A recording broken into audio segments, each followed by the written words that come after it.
been. 지금까지 이렇게 지내고 있습니다. 이런 뜻이죠. And it suggests that it's still continuing. It's not over yet. Now, unfortunately, the word 백수, right, which I had a difficulty understanding at first because I had it confused with the soup name 백숙, but I guess it has no relationship with each other. Anyways, the word 백수, there is no direct translation, unfortunately, but you could use the word unemployed or jobless. Jobless is the one that I'm going to use today. So let's move on back to the screen and complete the sentence. I have been jobless. 언제부터? Since 대학 졸업 후. Now, you could say college graduation, but most of the times when people are looking for a job, or in majority of the cases, it's after college graduation, so it's really just implied in the sentence, so I omitted the word college. I have been jobless since graduation. Okay, so what does the next sentence have to say? 집안에서 생각만 너무 많이 하시는 것 같아요. 자, 뭐뭐 하는 것 같다 is it sounds like, right? Now, what does it sound like this person or I am doing? It sounds like you're thinking too much, right? 생각을 너무 많이 하는 것 같다. 생각을 너무 많이 하는 것 같다 is you're thinking too much, right? But another expression I want to introduce to you today is to dwell.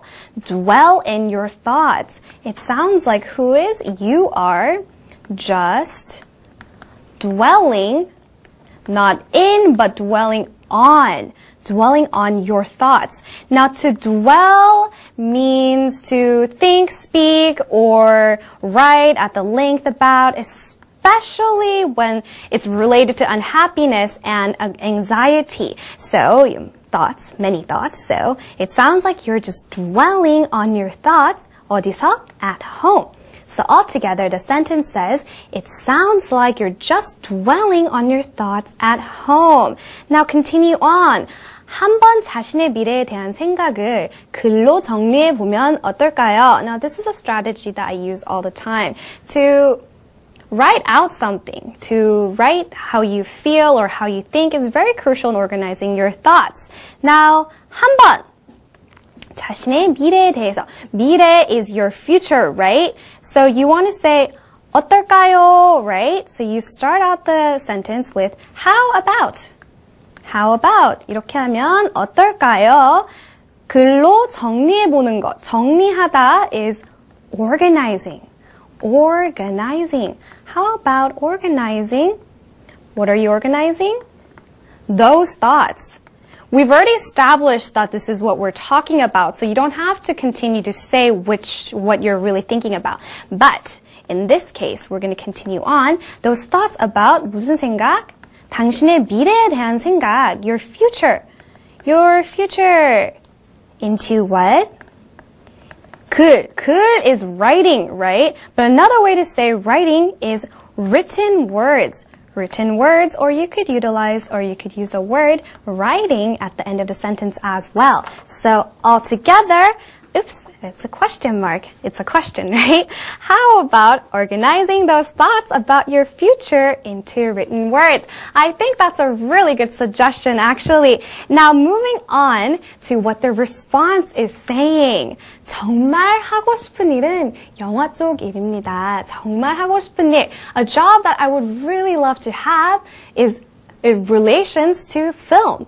You're not looking for the word movies or cinema, but when you study those forms, it's called film or film studies. So the sentence I recommend will look something like, I really want to work in film. I don't like really long sentences, so straightforward. I really want to work in film. Now, wanna is something we learned earlier today, right? In place of this, you could also use want, and in place of preposition to, you could use the number to. But here, I used I really wanna work in film. So how does the girl respond, or how do I respond to this? 하지만 현실과 이상 사이에서 너무 괴로워요. 부모님의 반대가 너무 심해요. 하지만 is but 현실 is reality. And 이상, what do you think 이상 is? Do any of you guys know? It's actually ideals. But here we have to say my ideals because ideals can mean anyone else's idea of a perfect circumstance. So, but, now here's a new phrase I want to introduce to you guys, and it is torn between. 뭐뭐와 뭐뭐 사이에서 정말 심하게 갈등하다, 너무 심하게 갈등해서 I'm torn between A and B. And what are you torn between? Reality and my ideals. 다른 사람 게 아니라 내 거. My ideals, comma. I'm going to combine actually these two sentences because I think they go along really well hand in hand. And also I want to introduce to you a new phrase, not to mention.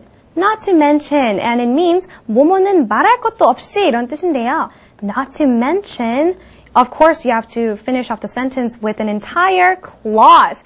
Not to mention my parents, oops. I apologize. Not to mention has an N in between. Not to mention my parents. Opposition is 반대, right? But I can introduce another statement here, and it's totally against. My parents are totally against. Against what? It, because we've already established what we're discussing. So we can refer it to as it here.